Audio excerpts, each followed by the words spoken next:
Pastor Nzonzo. Hey, Nkosi yami. Njalo sihlangana khona sekunje.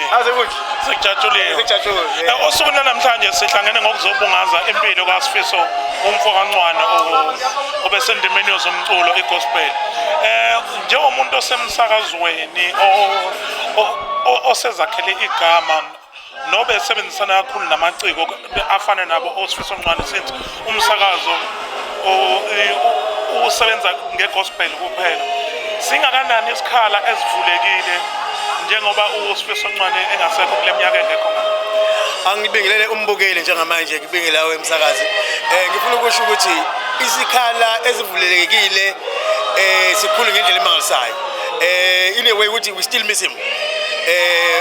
Uyazi ukuthi dlala ingoma zakhe uzwe ngazi ukuthi usaphila the way abe isibusiso ngakhona uthini kumsakazo ikakhulu in terms of music wakhe obuhlukahlukene kuwona yabona bungakwazi kumlandela uSifiso ukuthi hayi uzohamba la uzojikela manje afakele isayoni akujikele manje akufakele indumiso akujikele manje akufakele ipraise akujikele manje yabona so besidla into eziningi kuyena noma kwi radio umdlala ialbum yakhe uzoza uthi hayi sesibhalele ezulwini manje sesibhalele ezulwini hayibo yebo so into yakhe ibiqhamukela la ungayilindele khona akubona abantu mhlawumbe ukuthi bozomlandela uthi nangu hamba necilongo ke Nkosi yami noma amagama okuhlabelela yabona but ubumazi ukuthi umculi ozokunikeza into ezokumangaza ngesikhathi ekunikeza umusic wakhe.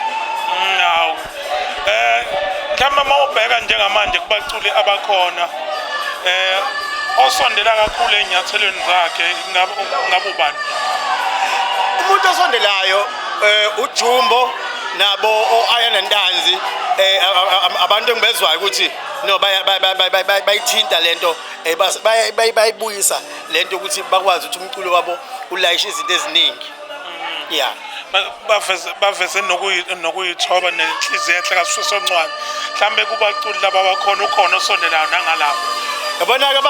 Yabona-ke nje makhuluma ngabantu abayithobayo kunabantu ukuyithoba kunje kukhona omunye umuntu othothi noma ekhuluma nawe akhulumele phansi akekho othothi ukuyithoba kwakhe akukona lokukwenza ukuthi sengiyithobile and I must do something ekuyithobeni kwami ngibonga ngiyithoba nje umuntu omdala efika ngiyasukuma ehlalweni bese ngithi akuhlale yena yabona so sidinga abantu abanjalo sibabona osibunowa beqhamuka nalezo zinto siyababona abaculi omthunzi number besinikeza lezo zinto siyababona akusho ngisho abadala basekhona abasasinika leyo nto kodwa uNcwane was shining kakhulu ke ngaleyo nto ukuthi uzothi mama advisor ngike ngasho namanje namhlanje ngithi ama advice iluleko yabona uzoshintsha ukuthi Ncwane ungayithathi kanje lento ubeke kanje uyombona futhi ubone ukuthi no wenza lento bengikhulume naye yebona asibonge kakhulu mfundisi soqhubeka nje sikulalele nasemsakazweni senze sure ukuthi futhi ke support nawo amaciko.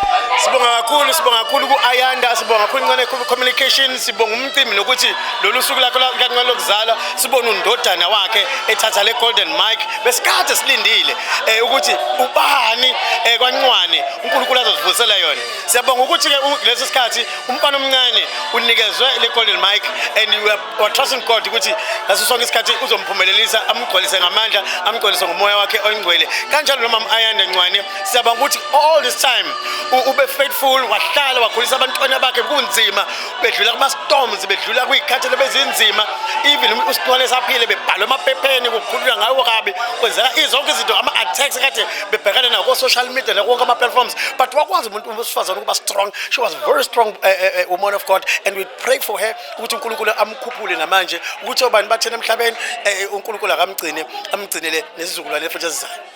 Sibonge kakhulu mfundisi. Sibonga kakhulu. Wena usuku.